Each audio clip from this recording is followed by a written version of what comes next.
The Ukrainian capital, Kyiv, has been hit by a missile attack, with critical infrastructure apparently the target. Journalists reported a series of explosions overnight, saying that warning systems had failed to sound the alarm.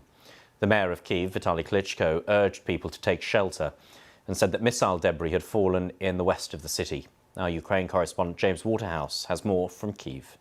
There were a series of reported explosions from around 4 a.m.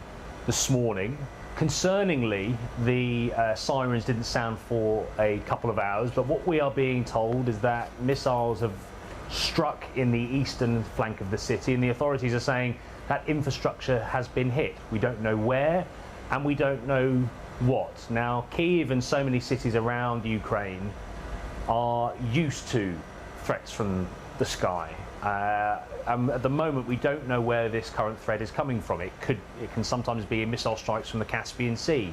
It can be through Russian fighter jets in airspace in Belarus, where they have stationed troops and aircraft.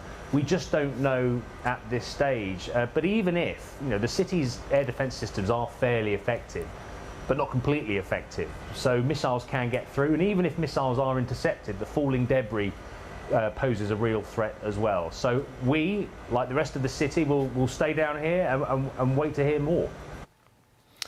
Well, the strikes come as the UK Prime Minister, Rishi Sunak, said Britain would send tanks to Ukraine along with additional artillery support during a phone call with the Ukrainian President Volodymyr Zelensky.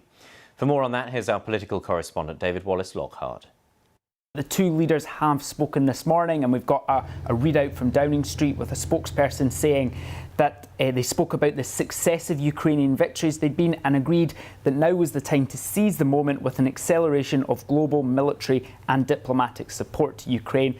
Part of that from Downing Street will be sending Challenger 2 tanks and additional artillery systems. My understanding is we're talking about around a dozen tanks being sent to Ukraine. But if we think back to when this conflict was beginning, there was a big stress on the UK would help with defensive weaponry. Now, I think Number 10 would still say in the context this ultimately will be used, it is still defensive weaponry. But we can certainly see the support in terms of weapons that the UK has been giving Ukraine certainly stepped up throughout this conflict.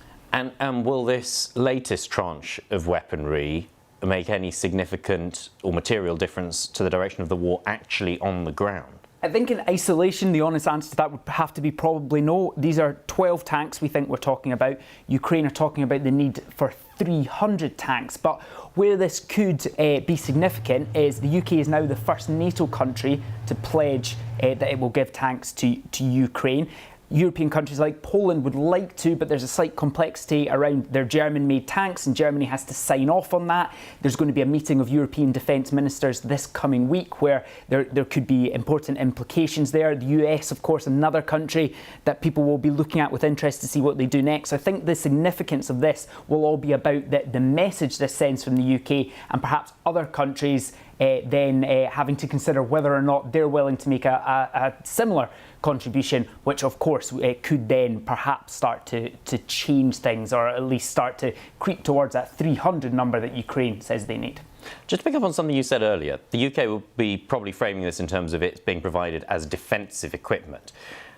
If Russia doesn't see it that way, and Russia sees it as equipment that is part of an offensive, it almost doesn't matter what the UK portrays it as. If it comes to it and Russia sees a NATO country arming Ukraine in that way, what response could there be to that? Well, it's part of the complexities of this whole conflict, and from a Russian perspective, it can see Western nations consistently trying to aid Ukraine with military help in order to fight a conflict against Russia, something that obviously the Russian state, the Russian leadership is not going to be particularly happy about. And I think when we look at what comes out of countries like Germany that perhaps are quite sensitive around this area, we can certainly see that being a consideration. And obviously action the UK has taken directly against Russia in terms of things like sanctions.